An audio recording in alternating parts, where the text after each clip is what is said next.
Hey guys, what's up? Passive Baller here. I'm now back home. So we'll be continuing the talk that we have. This is for February 18 NBA Game Day edition.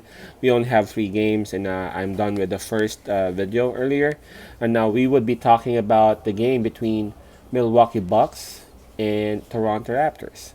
Right before we start doing that, I just want to invite everyone who have not subscribed to our YouTube channel yet, Pass a Baller, to click on the subscribe button below, and also please include that bell logo or bell button beside it.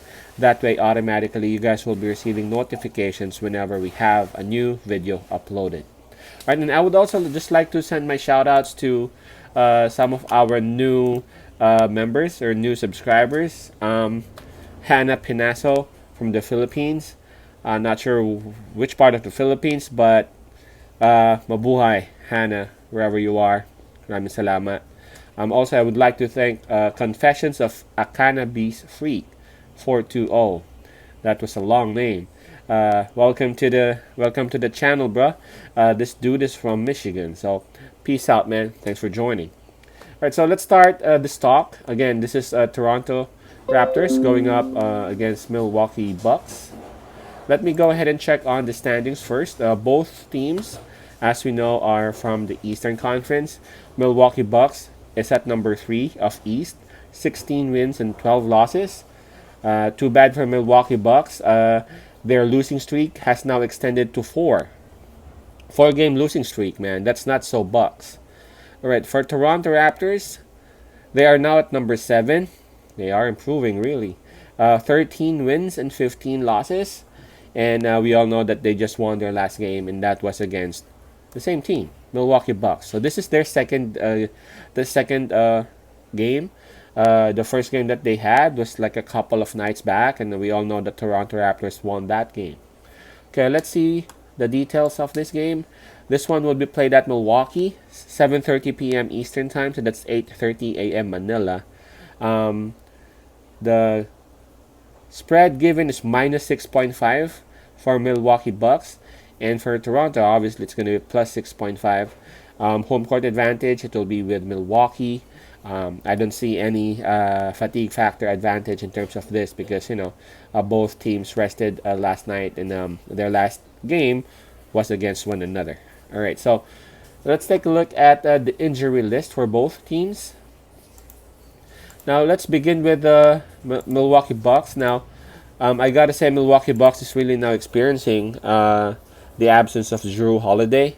Drew Holiday is really their floor general, and we all know that he ain't around because of some protocols due to some COVID shit.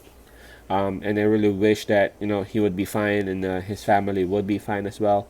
Yeah, shout outs to Drew Holiday. I hope that he would be back soon, not just for the Bucks but also for himself alone, for his health. And this COVID shit is really impacting a lot of people, man. I hope this ends soon.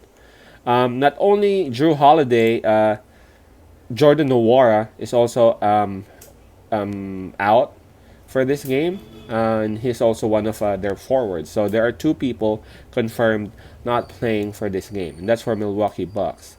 Now for Toronto Raptors, Yuta Watanabe wouldn't be playing. Patrick McCaw is still not playing, and this one's a huge development. This is Kyle Lowry, their leader, their point guard. It says here that he is actually questionable towards this game, as he exited the last game with a sprain on his ankle, and it's not sure whether he would be playing this game or not. So if ever he wouldn't be playing, man, that's going to be a huge blow for Toronto Raptors for sure. Not just the offense that he offers, but at the same time the defense, but most importantly, the leadership that he provides for the team. He is the leader there. No matter how bad his game is, he's needed there in the court towards the end of the game. So Toronto Raptors won the first game.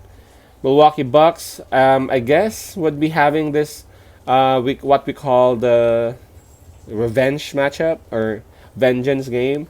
Well, number one, I checked on the scores, and Van Vliet, Lowry, and Siakam all combined for 74 points. Man, that's something huge. 74 points, and possibly Lowry would be out, and Lowry scored 18 points out of that 74. So just imagine if Lowry wouldn't be there, then again, Toronto might be in trouble.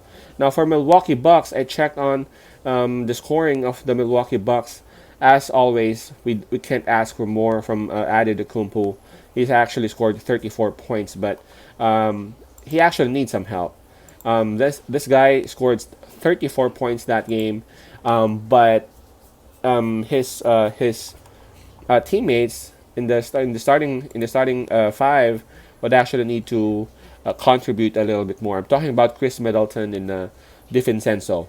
Middleton only had 11 points during that game, but at least his shooting percentage was at 50%. But the one who really was missing on that game was Dante DiVincenzo. I know he scored 12 points, but if you take a look at his scoring percentage, it was just at 35%. So he shot 14.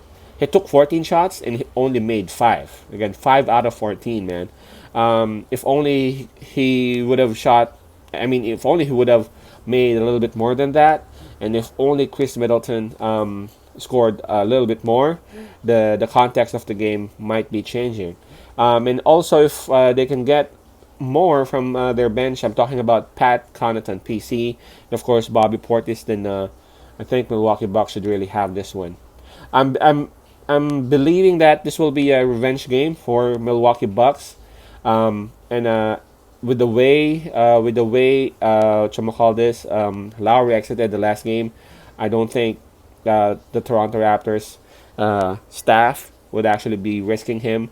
He is too valuable for them to risk in this one regular season game, right? If I were one of the coaches, I'm not gonna say yes to that. So I think Milwaukee Bucks would have this, and it is already too long for them if they would have another loss. So I'm really sure that Milwaukee Bucks would understand what they missed, last game. Chris Middleton. I am expecting Chris Middleton to step up. I am expecting Chris Middleton to have like 20 plus point game performance, and also Torrey Craig. I know he just played 8 minutes that game, but he could have at least done more. I mean, I know 8 minutes is just 8 minutes, but he didn't score anything. He only had 1 rebound out of those 8 minutes. Out of those 8 minutes, some people can actually score like 4 points, and some could even do like 2 to 3 rebounds, and he only scored one. I mean, he didn't score anything. He only had 1 rebound. That's all. And yeah, that's all.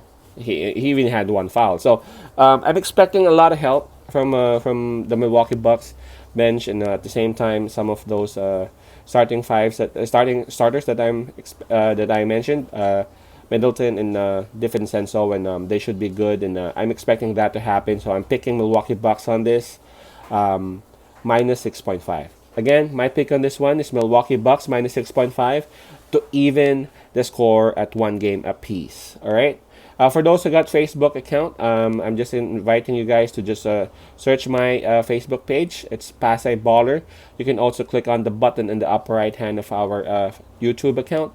That way, it'll just automatically bring you there. Just follow and like that page, and you can start sending us messages or questions via our Messenger account. Right, so just stay around, and we will be talking about this incredible matchup between Los Angeles Lakers and Brooklyn Nets. That's the main event of this day. All right, so peace out, pass and love, and God bless.